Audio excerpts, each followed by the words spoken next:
যুবশক্তির হুঁশিয়ারি, বিএনপির পরিণতি আওয়ামী লীগের মতোই হবে। পিআর পদ্ধতিতে নির্বাচন চায় ইসলামী আন্দোলন, সমর্থন জামায়াত।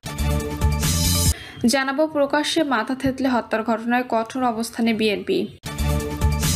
এবং সর্বশেষ জানাবো দেশে এসে বিএনপিকে চাঁদাবাজদের কবল থেকে উদ্ধার করুন বলছেন এনসিপি নেতা। শুনছিলেন সংবাদ শিরোনাম, এবারে বিস্তারিত। যুবশক্তির হুঁশিয়ারি, বিএনপির পরিণতি আওয়ামী লীগের মতোই হবে। জাতীয় নাগরিক পার্টির যুব সংগঠন জাতীয় যুবশক্তির আহ্বায়ক তারিকুল ইসলাম বলেছেন, বিএনপি দেশ জুড়ে চাঁদাবাজি ও সহিংসতা বন্ধ না করলে তাদেরও আওয়ামী লীগের মতো পরিণতি ভোগ করতে হবে। তবে তারা চাইলেও এটা বন্ধ হবে না, কারণ চাঁদাবাজি বন্ধ হয়ে গেলে বিএনপির 90% নেতাকর্মী আর দল করবেন না। তারিকুল ইসলাম বলেন, বর্তমানে চাঁদাবাজি হচ্ছে বিএনপির একমাত্র আয়ের উৎস। অন্তর্বর্তী সরকার বিএনপির ভয়ে কাতর হয়ে আছে। এই পরিস্থিতিতে কখনোই আমরা নির্বাচন প্রত্যাশা করতে পারি না। তাই বিএনপিকে সারা দেশে তাদের সহিংসতা বন্ধ করতে হবে, তা না হলে আওয়ামী লীগের মতো বিএনপি এবং এর অঙ্গ সংগঠনকে পরিণতি ভোগ করতে হবে। পিআর পদ্ধতিতে নির্বাচন চায় ইসলামী আন্দোলন, সমর্থন জামায়াতের। সংবিধান ও রাষ্ট্রীয় সংস্কার সুরক্ষা নিশ্চিত করতে জাতীয় সংসদ নির্বাচনে ভোটের অনুপাতে আসন বন্টন পদ্ধতির দাবি জানিয়েছে চরমোনাই পীরের নেতৃত্বাধীন ইসলামী আন্দোলন বাংলাদেশ। এই দাবিতে সমর্থন জানিয়েছে জামাত ইসলামী, যারা বলছে সংস্কার ছাড়া তারা কোনো নির্বাচনে অংশ নেবে না। একই সঙ্গে অভিযোগ করেছে, রাজনৈতিক সংস্কার ঐক্যমত্যে না এসে বিএনপি নির্বাচনে বিলম্বিত করছে। ইসলামী আন্দোলনের আমির সৈয়দ মোহাম্মদ রেজাউল করিম বলেন, পিআর পদ্ধতি হলো মাদার অফ অল রিফর্ম।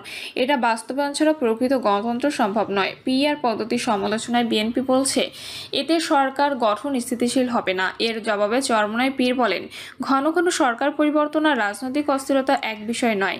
ইতালিতে বারবার সরকার বদল হলেও রাজনৈতিক স্থিতিশীলতা রয়েছে। আর বাংলাদেশে 1981 সাল থেকে প্রায় একই দল দীর্ঘমেয়াদে ক্ষমতায় থাকলেও স্থিতিশীলতা আসেনি। পিআর পদ্ধতিতে আঞ্চলিক প্রতিনিধিত্ব নিশ্চিত হবে না। এর সমালোচনার জবাবে ইসলামী আন্দোলনে আমির বলেছেন, জাতিগত ভাষাগত বিবেচনায় বাংলাদেশ একক ধারার দেশ। স্থানীয় প্রতিনিধিত্বের বিষয়টি মুখ্য। যেসব ভাষা, নৃতত্ত্ব, সংস্কৃতি ও ধর্মের বিভাজন রয়েছে, তারপরও পিআর পদ্ধতিতেও ভৌগোলিক প্রতিনিধিত্ব নিশ্চিত করা সম্ভব, তুরস্কের মতো বিভাগভিত্তিক নির্বাচনের মাধ্যমে। পিআর পদ্ধতিতে সংসদীয় আসন থেকে এমপি নির্বাচিত না হওয়া জনগণ প্রতিনিধি নির্বাচন থেকে বঞ্চিত হবে। এর সমালোচনার জবাবে রেজাউল করিম বলেছেন, এলাকার উন্নয়ন সংসদ সদস্যদের কাজ নয়। এমপিরা বৈষম্যহীন নীতি প্রণয়ন করলে দেশের সর্বত্র উন্নয়ন হবে। আর উন্নয়নের জন্য স্থানীয় সরকারের প্রতিনিধিরা রয়েছেন। পিআরে এমপি প্রার্থী না থাকায় কেউ ভোট ডাকাতের জন্য মরিয়া হবে না, ফলে নির্বাচন সুষ্ঠু হবে। পিআর পদ্ধতিকে সংস্কারের সুরক্ষার একমাত্র উপায় আখ্যা দিয়ে বিএনপির প্রতি ইঙ্গিত করে চরমোনাই পীর বলেছেন, জুলাই সনদের আইনি মর্যাদা নিয়েও মতানৈক্য রয়েছে। ফলে এখন চাপে পড়ে সংস্কারে রাজি হলেও পরবর্তী রাজনৈতিক সরকার সংস্কার রাখবে কিনা অনিশ্চয়তা আছে। 40 থেকে 49% ভোটে 2/3 সংখ্যাগরিষ্ঠতা পেয়ে একক কর্তৃত্বে সংবিধান কাটাছেঁড়ারও নজির রয়েছে। বিদ্যমান ব্যবস্থায় আগামী নির্বাচনের একই পরিস্থিতির আশঙ্কা রয়েছে, ফলে সংস্কার ভেস্তে যেতে পারে। সংস্কার না হলে জামায়াত নির্বাচনে যাবে না। বিএনপি নয়, অন্যান্য দলই সংখ্যাগরিষ্ঠ জনগণের প্রতিনিধিত্ব করে বলে দাবি করেছেন জামায়াতের সেক্রেটারি জেনারেল মিয়া গোলাম পরোয়ার। তিনি বিএনপির প্রতি ইঙ্গিত করে বলেন, একটি দলের কারণে সংস্কারের ঐকমত্য আটকে যাচ্ছে। ঐকমত্য না হলে কমিশনের উচিত গণভোটে যাওয়া। জনগণ যদি আমাদের অবস্থানকে গ্রহণ করে তবে পিআর হবে, গ্রহণ না করলে আরেকটি দল যা বলছে তাই হবে। পিআরে একমত দলগুলোকে নিয়ে একটি কমিটি গঠনের প্রস্তাব করেন জামায়াতের সেক্রেটারি জেনারেল। সংস্কার ছাড়া জামায়াত নির্বাচনে যাবে না জানিয়ে বিএনপির উদ্দেশ্যে গোলাম পরোয়ার বলেছেন, আপনারা বলছেন আমরা নির্বাচন চাচ্ছি না, পিআরের কথা বলে নির্বাচনকে পেছানোর চেষ্টা করছি। আমরা বলতে পারি, আপনারা তো সংস্কার চাচ্ছেন না, আর সংস্কার না হলে তো আমরা নির্বাচনে যাব না। ঐক্যমত্যে না আসে বিএনপি নির্বাচন পিছিয়ে দিচ্ছে। নাগরিক ঐক্যের সভাপতি মাহমুদুর রহমান মান্না বলেন, বর্তমানে যে নির্বাচন ব্যবস্থা চালু আছে তাতে দলবাজি হয়। উচ্চকক্ষে পিআর হলে সংবিধান নয়-ছয় করে হাত দেওয়া বন্ধ হবে। প্রকাশ্যে মাথা থেতলে হত্যার ঘটনায় কঠোর অবস্থানে বিএনপি। পুরান ঢাকার মিটফোর্ড হাসপাতালের সামনে প্রকাশ্যে মাথা থেঁতলে হত্যাকাণ্ডের ঘটনায় কঠোর অবস্থান নিয়েছে বিএনপি।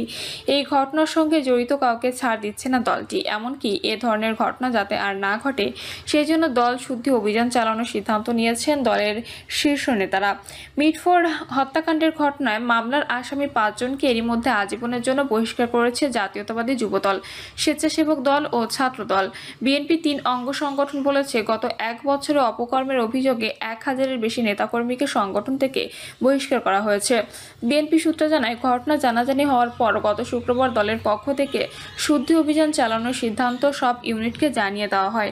বিএনপির স্থায়ী কমিটির সদস্য সালাউদ্দিন আহমেদ বলেন, দলের জেলা থেকে শুরু করে তৃণমূল পর্যায়ে একটি শুদ্ধি অভিযান চালানোর সিদ্ধান্ত নেওয়া হয়েছে।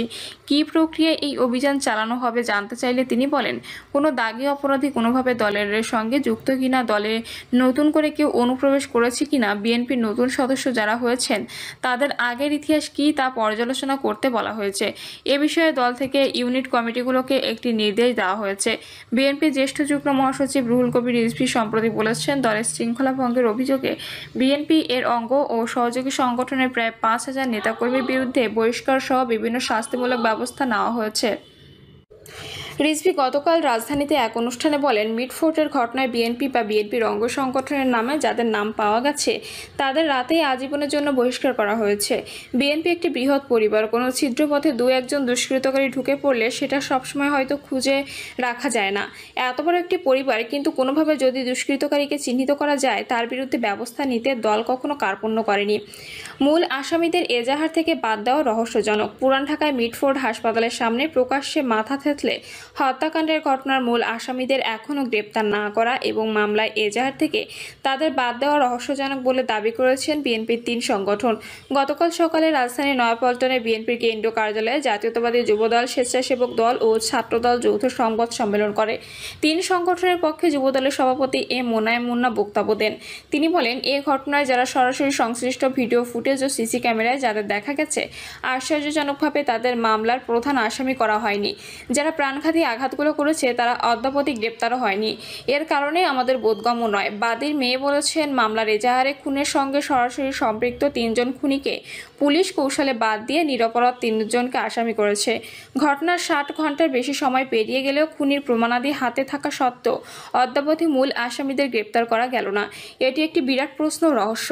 মোনায়েম মুন্না বলেন, কারা কেন এই 3 আসামিকে বাদ দিয়ে নতুন করে অন্যজনকে আসামি করলো এটি আমরা জানতে চাই। আর ঘটনাটি বুধবারের। শুক্রবার এই ঘটনা ব্যাপকভাবে প্রচারিত হয়েছে।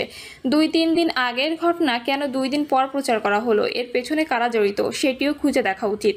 আপনাদের মাধ্যমে দেশের আইন প্রয়োগকারী সংস্থার কাছে এই প্রশ্নটি রেখে যথাযথ ব্যবস্থা গ্রহণের দাবি জানাচ্ছি।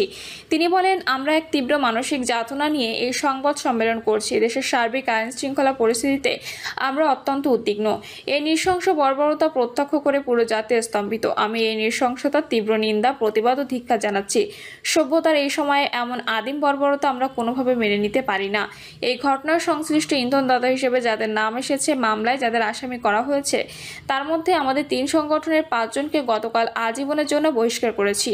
আইন শৃঙ্খলা রক্ষা বাহিনীর প্রতি আহ্বান জানিয়ে অতি দ্রুত তাদের গ্রেপ্তার করে আইনের আওতায় আনার জন্য সাংগঠনিক দায়বদ্ধতা ও জবাবদিহির জায়গা থেকে যা কিছু প্রয়োজন আমরা সেই ব্যবস্থাগুলো নিয়েছি। অভিযোগ পেলে কাউকে ছাড় দিচ্ছি না। তিনি বলেন, বিদ্যমান পরিস্থিতিতে সরকার ও আইন শৃঙ্খলা রক্ষা বাহিনীকে কঠোর হতেই হবে। আপনারা আইন শৃঙ্খলা পরিস্থিতির উন্নতিকল্পে কার্যকর পদক্ষেপ নিন। এখানে আমাদের যদি কোনো ধরনের সহযোগিতার প্রয়োজন হয় আমরা তা করতে সর্বদা প্রস্তুত আছি।